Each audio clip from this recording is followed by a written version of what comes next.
So I feel like this is going to go down as one of the weirdest, most boringest videos in YouTube history, but here it is. An induction cooktop stove. If you've never had the pleasure of cooking on one, I wanted to show how quickly it can boil water. So this stove is in a real estate listing of mine, 902 South Rogers.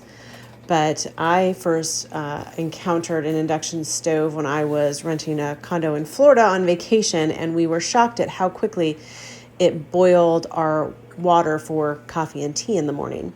So I took a 4-quart pot, that's what you see here. I filled it with about 3 quarts of water, put the lid on, because my mom says always put the lid on when you boil water, and checked it every couple of minutes.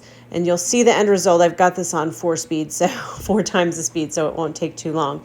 But what I want to do is challenge you to do this test at home. I did it at home, and I came up with, on my home stove, which is gas, going full blast, as much fire as possible under it, 19 minutes and 50 some odd seconds is how long it took me. So you'll see that this took less than half of that time. The other thing that's really cool about an induction cooktop is that the rest of the stove remains fairly cool. You can see that in this video because my phone with the stopwatch is laying right on the stove, right next to the pot. No damage to it.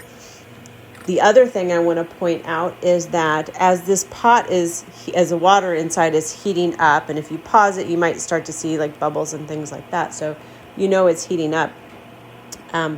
I do not need a pot holder to remove that lid, and it is just a metal lid. It's not one of those fancy ones that has a heat-resistant knob or anything like that on it.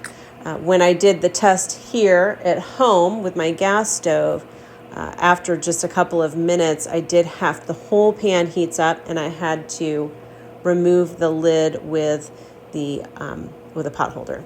And once it's done, which is coming up here shortly, there it is, 9 minutes, you can actually touch the burner with no major injury.